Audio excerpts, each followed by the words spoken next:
Hello, everyone, and welcome to the Enterprise Architecture Radio. It's been quite a while since I recorded or published an episode of this podcast, and I apologize for that. But I've been very, very busy.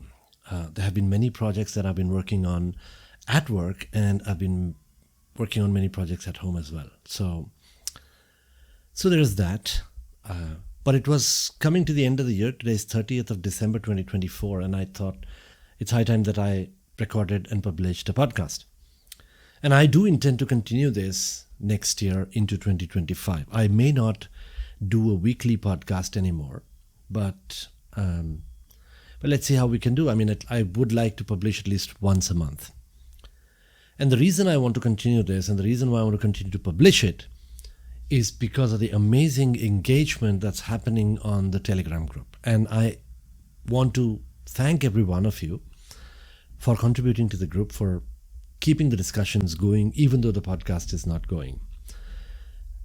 That was the original intent of this podcast. Now, I have stopped recording the audio podcast for the time being, so I'm not available on Apple Podcasts, Spotify, etc. at the moment. I will continue, however, on YouTube. So 2024 has been an excellent year. From work perspective, I got an opportunity to work on some extremely amazing projects at work. Got an opportunity to learn quite a lot. I'm 48 years old, and it's surprising how there are still opportunities to learn. And I was thinking there are other professions in which people get a skill and then they use that skill for the rest of their life. They don't have to upgrade it. They don't have to do anything about it. They just have a profession. So my father, for example, is a construction architect. He's retired now, but once he completed his education as an architect and got certified as an architect, any reading that he did in the domain of construction architecture was out of a hobby or an interest. It wasn't to upgrade his skills. His profession would not fall into jeopardy if he did not continue to upgrade his skills. But that's not the case when it comes to IT. I have chosen a field where I have to continue to upgrade my skills, continue to learn new things, because technology keeps on getting upgraded, and obviously I will not be able to compete with the new generation that keeps coming into the industry every year. New children who complete their education, complete their graduation, and join the industry. I definitely cannot compete with them and continue to learn new technologies the way they do, because there's a certain amount of a mental flexibility that you lose as you age, unfortunately. Having said that, there's a certain wisdom that comes with experience. So there is that. So let's talk about that. So good year, fantastic programs and projects, good opportunities to learn. But overall, the year has been very good. There have been some interesting developments in the field of enterprise architecture, and I wanted to talk about this in this episode.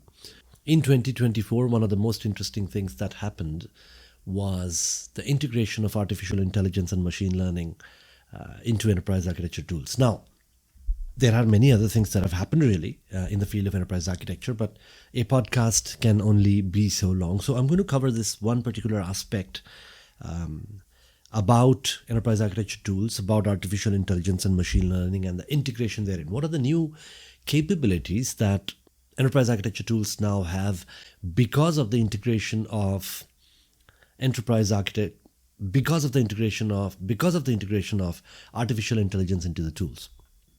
But before that, how did this topic come to my mind? One is there is an interesting discussion going on the Telegram group where people are trying to understand more about artificial intelligence and its capabilities and such, and that was running in my mind in the background.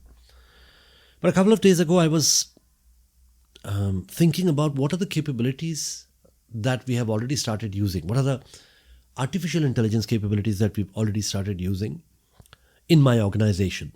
And if I wanted to do the research about what are the different projects that are using artificial intelligence and what is it that they're really trying to do, there are a couple of ways that I can go about it. One is, I'd go onto our SharePoint site where all the documents are stored. Some of them are stored openly, publicly as in for everyone within my organization, and look through those documents and see and find something interesting and so on. And that would require a tremendous amount of work because sometimes the documents are not titled really well. And how do you just, how do you search? I mean, you can search and there's a good number of documents you can find. And then I would have to open up each and every document and see what is relevant and look through it. The other option that I had was go to the enterprise architecture team and ask them, because ideally the enterprise architecture team should have all the knowledge about all the projects and programs that are running. So if I were to ask them, they should have it in their repository and they should be able to filter it by projects which are using AI capabilities and such. Unfortunately, our enterprise architecture organization is not very matured and they're still in the process of collecting information about the organization, about the various projects and programs and such. So that wasn't really a very good option for me. And then finally, I decided that I'll have to find some other way. Now, interestingly, in our organization, we have Copilot for the enterprise. So we've got Copilot in general, obviously, right? Copilot is now integrated with ChatGPT. So there's a certain amount of intelligence in there. But more importantly, we have Copilot for the enterprise. So, we've implemented Copilot and given it access to various documents within the organization. And I decided I'll use it. And I've been using Copilot for a while now. And I'm telling you, it's a fantastic sparring partner, right? If you want to do some research on something, think of Copilot as a human being and, start asking questions and it'll give you answers and you can build your research based on that. And that's what I decided I will do with this. So I asked Copilot, tell me about all the different projects which are in and around artificial intelligence and high performance computing and so on and so forth in various domains. And within minutes it went and started looking for information and started giving me documents. And then I opened up each and every document. And now I didn't have to go through all the documents. I just had the relevant documents that I need. And then I started opening them up and started getting a context and so on. So it helped me in my research quite a bit. So I started thinking, if artificial intelligence can do this, what else can it do when it comes to enterprise architecture? It already has quite a lot of information based on the documents which are there on SharePoint and other places. And then, of course, it also knows about my emails and my team meetings. And I don't know what all other information it knows. Obviously, it doesn't know personal sensitive information or confidential information. It only knows information that's been openly shared. And that's a tremendous amount of information in an organization. Now think about it. Okay, we haven't set Copilot up for enterprise architecture specifically. Okay, we've just set it up so that it can read documents. And I was able to gather a tremendous amount of information about projects related to artificial intelligence and high performance computing hardware using Copilot. Imagine if you had an enterprise architecture tool that was specifically designed to do enterprise architecture and if it had AI capabilities, right? So what do you think it would be able to do? So there are a couple of things that come to mind and I'm going to talk about that today. One is, personalized recommendation, right? Like, for example, if I were to implement public cloud, what are the standard design practices that I could use based on the context of my organization? So, what is the problem that we are trying to solve? Which industry am I in? What kind of data are we using? What is the data classification from a security standpoint? Based on all this data, it would be able to give me standard patterns or design patterns for setting up cloud. How should I take care of security, availability, performance? What are the different regions I should enable and so on and so forth? The second point that comes to mind is pattern recognition. This is actually not very different from personalized recommendation. Let's say that I want to set up microservices architecture and I'm in the pharmaceutical industry. Then the AI tool could identify patterns that have been implemented in similar organizations in the similar industry and make recommendations to that. Third thing obviously comes to mind is real-time insights. Now, let's say I want to know how many projects are running like I told you, which are related to artificial intelligence and machine learning. And there are some very interesting insights that you can find based on this. I found some insights like there were some similar programs that were running in different sections of the organization, right? Related to data mesh, for example, or related to accelerated drug development, which were doing similar activities. Now, I am not doing enterprise architecture at this point in time. I was doing research only for my personal curiosity. But think about the potential, right? An enterprise architect could look at all the different projects which are running within the organization, which are related somehow, like they could be building data mesh in different organizations independently, and there could be synergies possible there. So these real-time insights can be generated out of this tool. And think about natural language processing capabilities, right? Now the tool has NLP, which basically means that I don't really have to go and open up charts and find information. All the drudgery of actually looking at reports goes away. I can just ask a question. Are there any synergies possible? Show me how many projects are there that are going to implement data mesh within the organization. Who are the people who are working on these projects? What are the teams that are working on these projects? What is the objective of the project? What are the timelines of the project? And so on and so forth. And the tool can just give me all the insights. And it can even tell me that there are certain redundancies. For example, we are spending money on multiple programs, but they are all trying to achieve a similar objective. So that's possible. And then there is automation. It's actually, when I was talking about drudgery, this thought came to my mind that generating these reports and these insights earlier used to take a certain amount of time and certain amount of work.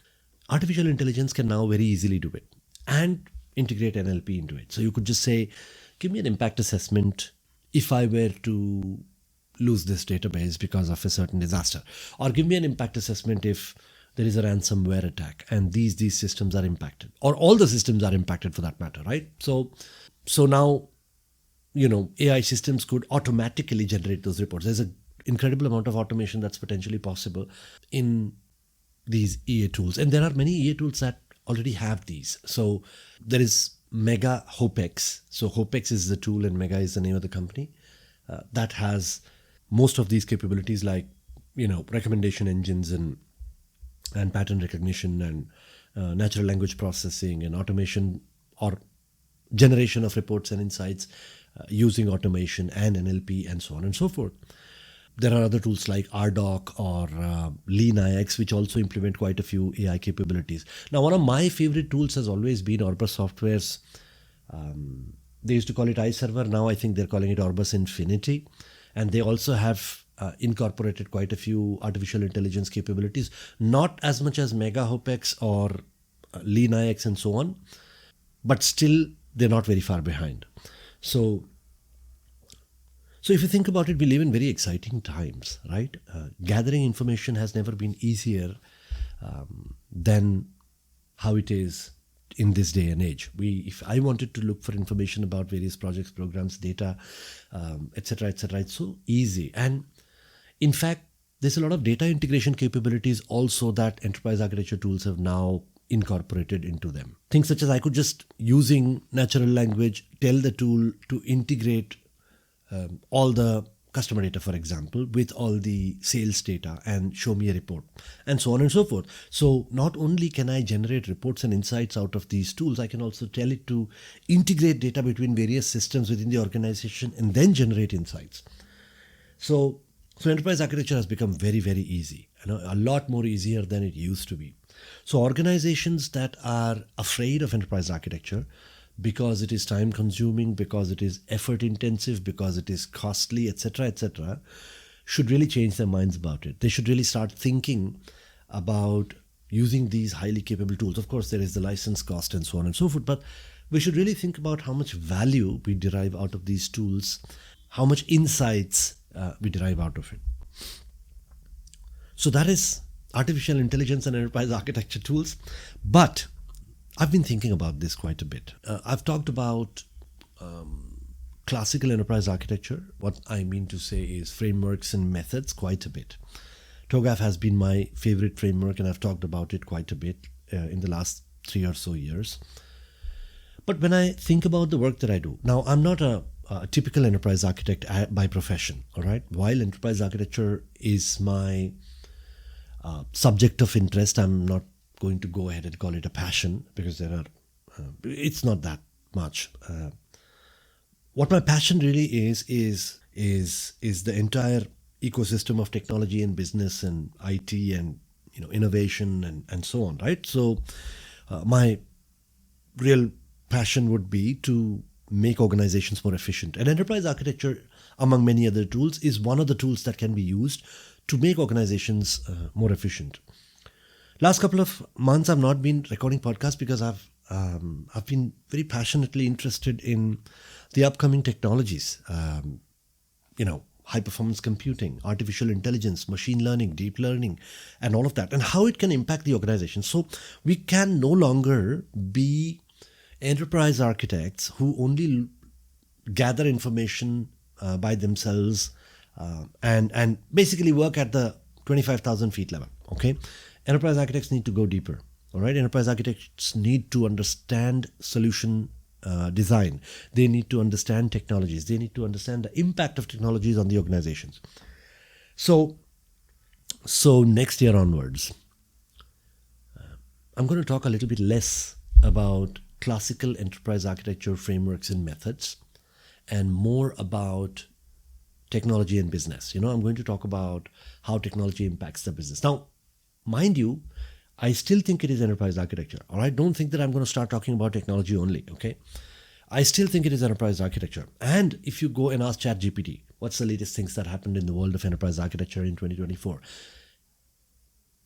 ChatGPT won't just tell you about frameworks and methods. All right, it'll tell you that AI made a significant impact on organizations across the world, or it'll tell you that Agile has been leveraged much better than it was in the last couple of years, or it would tell you that IT and business integration has been a lot more tighter, and so on and so forth.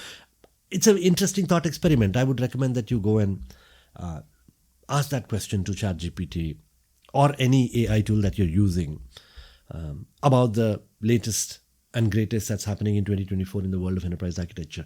And it won't just talk about frameworks and methods.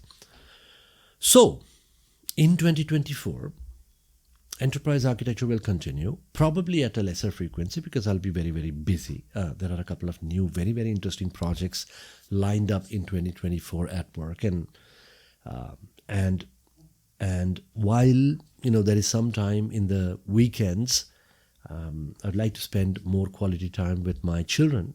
Both my boys are growing up, and this is the time when I'm going to get very soon. They're going to go into college and just fly out of the nest, and that's pretty much it. Because once they leave, meeting them becomes difficult. They'll come visit, we'll go visit, but that's going to be it. So this is the last few years that I have with them, and I'm going to spend my weekends with them. But this is important, and I will continue with it. But the frequency will be less, and of course the focus is going to change from theoretical enterprise architecture to more on the ground challenges and problems that I face at work or that I see in the world. And I'm going to talk about that. I'm going to talk about technologies. I'm going to talk about the application of technologies. I'm going to talk about the impact of technologies on the business, or impact of business on technologies, and so on and so forth. I hope you continue to find it as interesting as you have in the past. And I hope you continue with the integration, because once again, Enterprise Architecture Radio is not just a podcast. It's a community of IT professionals, business professionals, architecture professionals coming together and talking and discussing and helping each other out and guiding each other out and making progress. Have fun.